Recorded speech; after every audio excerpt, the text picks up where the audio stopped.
Saudações. Muita gente que se interessa pelo assunto segue no Telegram canais especificamente de tática militar, né? Então, essas pessoas, e mesmo as que se informam lendo até jornais ocidentais, devem já ter sabido que de ontem para hoje, Kiev foi bombardeada intensamente por drones kamikazes. Estratégia de sempre: destruir principalmente instalação elétrica, de gás, de energia, rede de distribuição, transformador de 330 kVA. A ideia é simples: as temperaturas já estão chegando a 12 graus abaixo de zero e caindo sem energia, sem água, sem aquecimento, sem comida, sem estradas, sem internet, sem telecomunicações. Os kievitas vão ter que optar entre morar numa geladeira até a primavera chegar, em março, fim de março, ou sair da cidade. Então é uma estratégia, como a gente já disse, de desnazificação. Em vez de usar a estratégia dos americanos, de usar as próprias casas como túmulos, é isso que fazem as operações choque e pavor, os russos estão preferindo transformar as cidades em geladeiras escuras, dando aos moradores a opção de saírem vivos, opção que a OTAN nunca deu, né? Mas de toda forma eu quero explicar isso, não de um ponto de vista militar. Tem canais que fazem isso muito melhor do que eu, com certeza fazem, que entendem mais. O que eu quero discutir é um aspecto, geopolítico disso. Como assim aspecto geopolítico? Observem essas informações. A Shahed é uma empresa estatal iraniana, uma espécie de Embraer iraniana, certo? Quando a Embraer era pública, né? No Irã, como na Rússia, os fabricantes de armas são estatais, óbvio. E deixa eu explicar por quê. Muitos anos atrás, mais de 10 anos atrás, os Estados Unidos mandaram um drone, né? O MQ Reaper. Cada drone desse custa 16 milhões e 900 mil dólares para espionar o Irã. Os iranianos conseguiram derrubar o drone e fizeram engenharia reversa. O MQ-9 Reaper é evidentemente feito por uma empresa particular do Complexo Industrial Militar. Vamos olhar de perto o custo: 16 milhões e 900 mil dólares. A estatal Shahed fez versões menores, mas igualmente destrutivas, desse drone, cujo custo é de 10 mil a 50 mil dólares.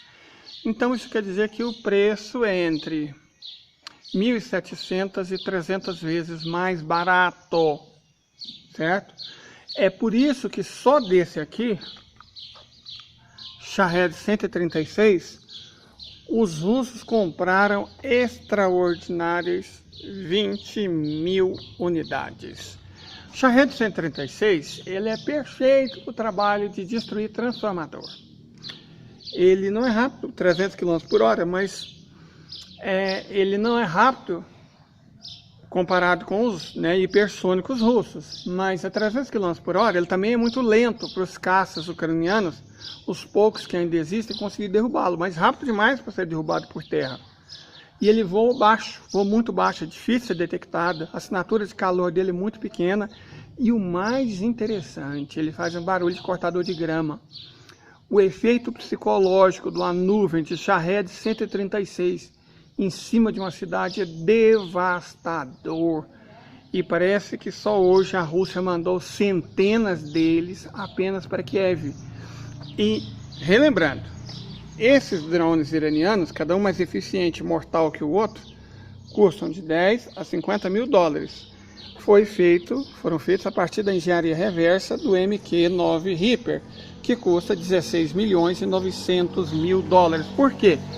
As empresas americanas não fazem armas para a defesa dos Estados Unidos. São mercadorias para ganhar dinheiro, complexo industrial militar. É o que sustenta a economia, é o que pega o dinheiro dos impostos dos americanos e transforma em lucro no bolso de industriais da defesa.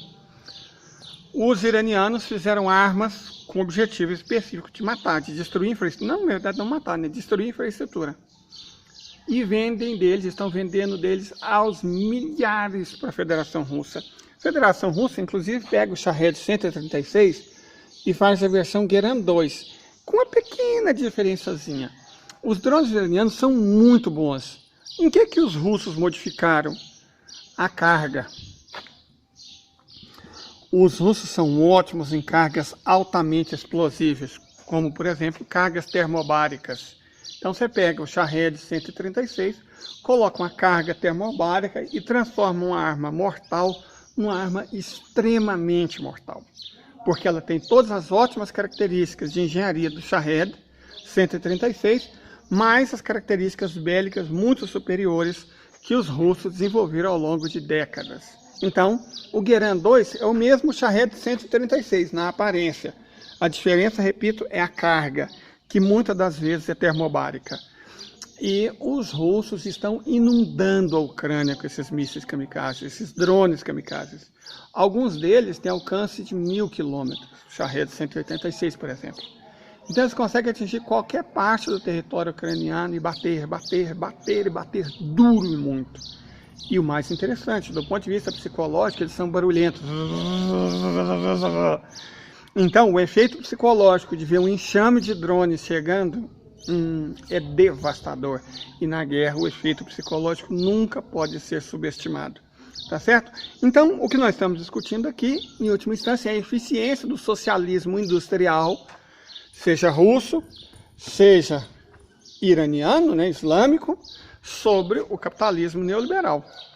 Para os lucros da empresa que fabrica o MQ-9 Reaper, nossa, um drone de 16 milhões e 900 mil dólares é ótimo. Mas para a defesa dos Estados Unidos ou de qualquer aliado dos Estados Unidos, não, os Estados Unidos não tem aliados, eles têm lacaio. Então, para a defesa dos Estados Unidos ou de qualquer lacaio dos Estados Unidos, um drone custar 16 milhões e 900 mil dólares é horrível. Já um drone custar de 10 a 50 mil dólares, bom, comprem do Irã, certo? É uma ótima ferramenta de defesa, de dissuasão, não vamos usar a palavra ataque, a um custo muito razoável e de uma eficiência extraordinária. Esses drones foram fundamentais na virada da guerra russa sobre a Ucrânia. A gente tem que considerar, claro, que a Rússia está usando muito pouca mão de obra e todas essas coisas, né? Mas a verdade é que a Rússia vinha apanhando, vinha tendo que recuar.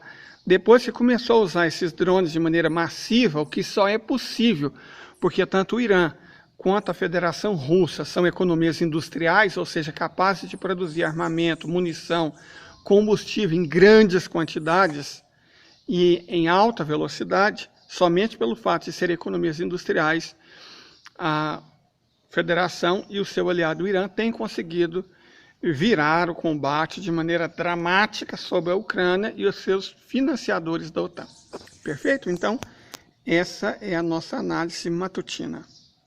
Socialismo industrial funciona e funciona muito bem, muito melhor do que o capitalismo neoliberal. E quando se trata de conflito, essa superioridade é muito evidente, no tanto que os ucranianos estão apanhando e no quão duro a Rússia tem batido.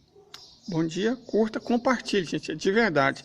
Curta, compartilhe, indique para os amigos, porque o YT está judiando muito, perdão pela palavra, está me maltratando muito, mesmo as pessoas inscritas não têm recebido notificação, minha própria mãe não tem recebido notificação, certo? Pessoas que participam ativamente do canal não têm recebido notificação, então assine a notificação para você ter uma chance maior de receber. Compartilhe com os amigos, vamos tentar virar, né, o algoritmo, né, do YouTube, porque está difícil. Mas, com a graça de Deus e o apoio de vocês, a gente vai conseguir. Tenha um bom dia.